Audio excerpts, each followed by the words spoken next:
Yeah, sure. Am I making sense? We can do that. Are we on Facebook? I think we've got Facebook going, we've got Instagram going, and we've got BidChat going. Hey! Cheers! Cheers. What are we drinking? This is a combination of some sorts of tea. I think I can't even remember. It's not green though. Lemon and mint? Mm-hmm. Hey. Peppermint and lemon balm. Lemon balm. Lemon balm. How do you like my robe? I fucking love it. Like, it's nice, legit. eh? Like, it's amazing. Do I look like a Sex Panther? You do. That's, No, you really do though. Like, I'm looking at you. No, yeah, you just need some smoke to come above. And yeah, this is a fake pipe. I don't really smoke, but whatever. I thought it would go for effect. So, what's going on? Good evening, ladies and gentlemen. You are live with us for the premiere episode of the Sunday Night Sex Show. With me tonight is my partner in crime, Rhandi. Hi. Say hello. Hi. Rhandi, why don't you tell the folks that are watching what you do? I'm a barber. She's a barber, for specifically. So I deal with men constantly. Right. Doing hair. She does this. She does this for me. So from Bachelor. Yeah, I do Sean's beard. From Bachelor to Viking, they call it. Yeah. So this is the Viking look. So any men out there, go to Krumins. Just opened up in Tantrum on Richmond. 733 Richmond. 733 Richmond. So go see her. She does a fantastic job. She takes care of this for me. Girl. Actually, you did this for me too. My little fade back here. I did, yes. Yeah, looks good. Yeah, you look super good in that robe. Like, Don't I just, perfect. It's legit. It's legit. It's good. It puts me in my character. Hugh Hefner wears a smoking jacket. I wear a smoking robe. Yeah. That's how it works. It looks good though. How's your tea? What do you have? Oh, it's over here. No, I think mine's getting cold. So my women are not. Your silhouettes aren't working as much. The silhouettes were of women. His is of a woman's. Mine's got one woman handcuffed with her head buried in another woman's ass. Not bad. No, it's nice, beautiful. So, welcome to the Sunday Night Sex Show. Did I tell you ever how this started to take place? No. Okay. Yeah. So, for those of you watching on Instagram and Facebook, this whole thing started as an idea with a producer down from LA who is starting an app called BidChat, which we're on right now. BidChat is based out of Los Angeles. It's a new app for live streaming talk shows. So he and I started this whole conversation about having this Sunday Night Sex Show, kind of to replace the Sunday Night Sex Show that Sue Johansson did. If you're Canadian, you know Sex with Sue. Yeah. And that's how this whole thing started. I used to hide and watch that. You used to hide and watch it? Did you ever call in? Oh my god, yes I did. I never could get through My sister actually recorded, because you used to have those ghetto blasters? Yeah. My sister actually recorded it and then bribed me that she was going to tell my mom, and she played it for my mother. When you called Sue? Yeah. What were you talking about with Sue? I said something about my boyfriend's dick being I don't know what it was. Okay. It was so mortifying, and I got in big shit. So sorry, Mom. This is the problem. Kids should be. You had a question. But I was really young, and I was just being really, I was curious. You were curious. I was a curious kid, and you have this show, and I ended up getting in trouble for it, which I get. We shouldn't, it's curiosity. It's curiosity. Yeah. So this brings us into the next thing. I'll continue to sort of tell you how this show came to be, but we are now doing a podcast as well to follow up so that people have Mental Health and Motivational Monday and Woman Crush Wednesday, so we can follow up with the Sunday Night Sex Show. And this is kind of an umbrella under that. So thank you for tuning in. We hope you stay with us on Sundays. But bringing back to your talk about you as a child, you have a couple kids of your own. I do. I have two. Right? So what is your take on conversations about sex with your kids? What are their ages, first of all? Okay, so Ginger, she's 10. Jameson is 6. Okay. And how do you feel raising those kids? Do you feel like it's going to be something that you keep private, or are you going to... No, I'm very open, and I will be very open. Sure. Yeah. Because I myself am a parent, and I feel like after doing the tour that I did through the colleges and universities in the fall... sorry, that fucking robe. That robe? Fuck. You can't take me seriously? I'm trying to. Okay, that's okay. You can laugh all you want, as long as it keeps you happy. So... anyways, I am also a father. My daughter's 6 years old, so I have some time until she becomes sexually active. But the one thing I've noticed in colleges and universities and in the education system is that we aren't really being open about these things. It's almost as though parents who maybe have been divorced or have had failed marriages feel like they might not be an example to be able to share some of their experiences with their children. So they're not getting the communication from the family. They're not getting it in the schools. Where do you think they're getting it from? Porn? The internet? Yeah. Porn, the internet, things like that. Kids are always going to be curious, right? My daughter, all the kids on her age have like Instagram, Facebook, all that stuff. Yeah. That's where they're learning. That's what they're learning. That's sure. What they're seeing. And I was just up visiting my daughter last week, and her mom told me that she went over and my daughter, 6-year-old, is on her iPad watching a live birth.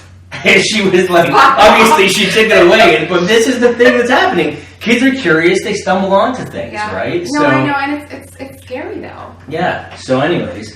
Oh, Vinny Chase. Vinny Chase just walked in, ladies and gentlemen. Hello. How you doing, buddy? You going to come contribute? Absolutely. Good. All right, cool. So anyways, for those of you that don't know, my background is a certified sex coach. So do you know what a sex coach is? Yeah. Yeah? Well, I'm kind of you teach people like how to have really good sex and okay. How to understand like body and sure, and mind.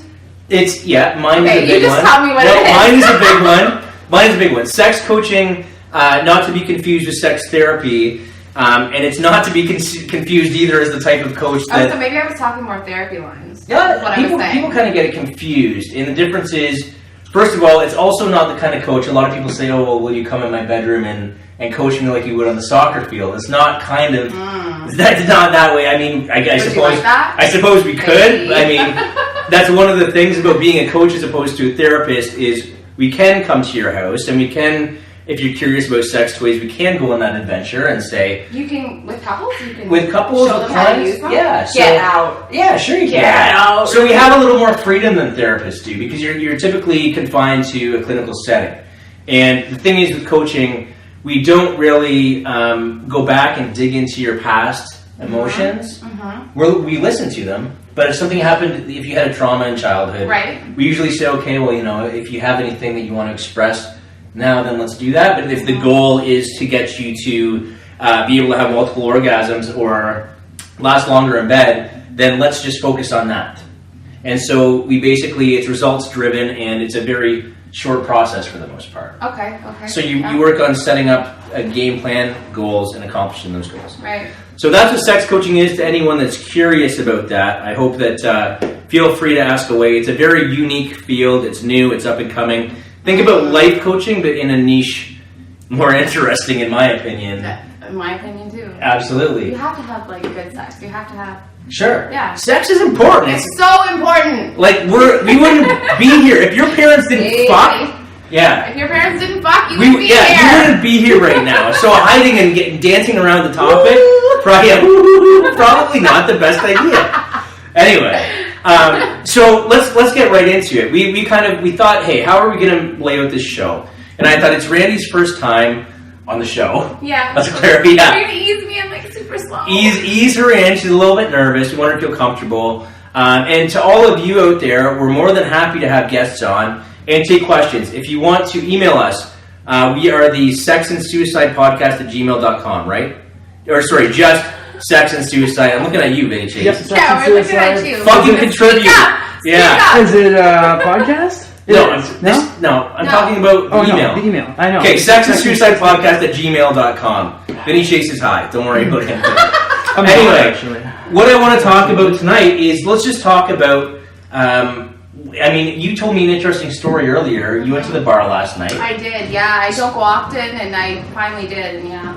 So say that, because a lot of relationships start this way. Say that I'm going to the bar and I'm single, and someone catches my eye. What did the gentleman say to you? So as I was walking by his zone, so I'm walking by, and he's like, "Oh, look at those big fat tits you have on you." Look at those big fat tits you have on you. Yeah, and to me, like I was just like, "Ooh," like. How did that make you feel? Did you think about telling that as your meeting story once you get into a relationship? Like, who wants to tell that story? I walked up to him. Because that's never really like. People have said stuff. People have, but that's never really happened. And I was just like, I wasn't even like, because I know myself, like I'm fine. And if I want to show, I show. I don't give a shit. Yeah. But the thing is for me, like, I was just looking at this guy thinking, like, do you really, like, are you able to pick up like that? Like, are you, like, you're just, that to me just grosses me out. I was just like, ew. Like, so that grosses you out. Okay. Do you think that something like that would actually... So, gentlemen, maybe it does work. I don't know, but for me, I was like, holy shit. Gentlemen, take notes. Telling a woman, look at the big, fat, juicy titties on you, probably not the best pickup line in the world. No, not gonna work. Yeah, so... This ties in with, like, the only thing I can think about is there are other men, if you're not fully fucking stupid, then there are, not to judge, I mean, if that's your thing and you go up and say this to, actually you are stupid, forget it, I do judge that. But anyway, there are mentally unstable individuals that can't help themselves, right? That's the only thing that would make sense, especially with the U.S. being as filled with Donald Trump statements as it is. That's the only thing I can think about. Yeah. But did he seem like he was, his cognitive ability was all there? No, I don't know. You don't know. It's hard to say, right? I don't know. In that environment? I was almost just like, are you fucking kidding me? Like, Right. I was just like, I was so shocked. So if a gentleman wanted to, like, what would have made you feel nice? What would have made you feel the opposite of what you felt when he said that? Do you know?